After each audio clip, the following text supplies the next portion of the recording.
Star Wars, The Bad Batch, Season 3, Episode 15, the finale of all three seasons of The Bad Batch. I gotta say, in Filoni, we trust happy endings all around in the galaxy of far, far away.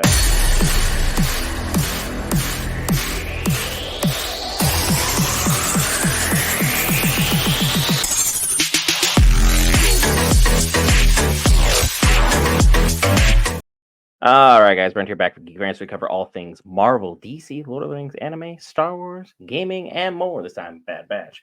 And I gotta say, what a epic ending to this series. Overall, I've got to say 9.2 out of 10, in my opinion, pertaining to the finale episode.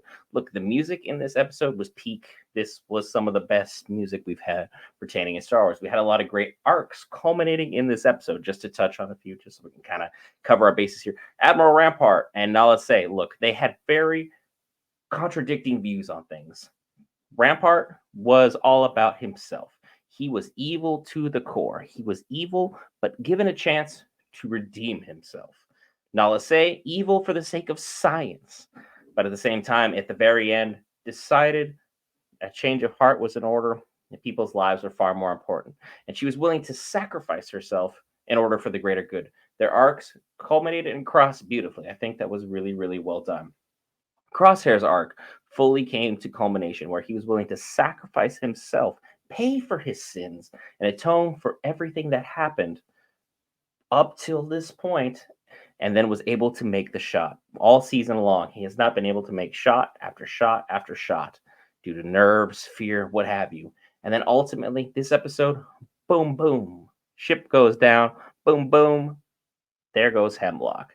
Fantastic shot. Hunter was able to coach him, able to calm him, able to use his instincts to be able to connect with his brother, make things work out perfectly. The Zilla Beast, basically a giant red herring through and through, just basically causing as much havoc and destruction as possible. I thought it was hilarious that every single time that the clones saw the giant damage that was done to the base, they're like, you think that was Omega? And everyone just goes, yep, immediately. Not even a question, not even hesitation. They knew their girl, they knew who they were supporting, and ultimately, happy endings all around. Look, because this is a huge hit. Project Necromancer would have changed all of Star Wars as we've known it. Can you imagine these evil clones, as competent and as skilled as they were, roaming around at the time of A New Hope or Empire Strikes Back? I get it. By the time Luke's in Return of the Jedi, cannon fodder. Got him easily. There's absolutely no way they hold even a candle to our boy Luke. But can you imagine what would happen if they sent these clones during A New Hope to the Lars homestead? Just saying, guys, things would be changed drastically for Star Wars.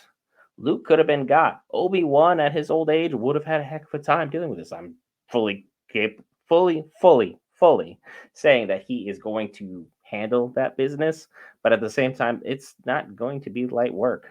Empire Strikes Back, Luke, that's still a difficult challenge. These clones were very capable, and can you imagine how many they could have rolled out by that moment in time? They only had five, and these five were causing problems for Clone Force that, with Echo's help and with Clone Force 99's help, was probably in the 30s.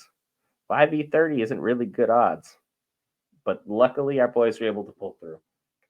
Ultimately, I didn't think Crosshair or Wrecker were going to make it. They would be part of a sacrifice like Echo was. But it turns out, as with all things content creation, Echo was a giant red herring this whole season. I've been calling him out here. I've been calling him out there. Everyone under the sun has had an opinion or a prediction for where he is, what he's supposed to do, what he's about. Ultimately, whole lot of nothing. Didn't amount to anything. He was just a great sacrifice. They kind of gave him a shout out at the end where where Omega was heading off to go join the rebels. Because in her heart, this is who she is, what she's about. She's always been a rebel. For her to be part of the rebellion just makes sense.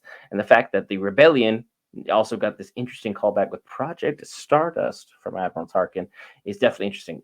To my knowledge, and correct me if I'm wrong in the comment section because you guys sure love to do so, and I actually genuinely appreciate it. It's all part of a learning experience. It's all part of what variants are here about, of just encouraging each other with all kind of knowledge we have. I believe Project Stardust was the, Death Star project because, you take this giant laser you've mounted to this Death Sphere, You hit a planet, you turn it into stardust because it's now just, floating debris. But now that we had that callback, we have the rebels fully on the move here. Everyone got a nice happy ending. Hunter ended up with some gray in his beard. Like we had happy endings all around. Echo and Crosshair get to be part of the One Hand Team Friendship Club. Badger went to a nice old age and lives out happy retirement. All clones, happy endings all around. Overall, I love this series. I like what it was. That being said, Clone Wars is still the peak for Star Wars animation. Will Tales of the Empire surpass it?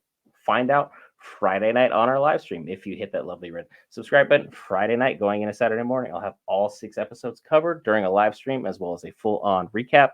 And immediately after that, we'll have My Hero Academia covered for you, the viewer, followed up by Kaiju number 8 that Saturday morning. It's going to be an action-packed week, and we still have X-Men 97 coming for you guys later today. Thank you so much for your time, folks. See you in the next one.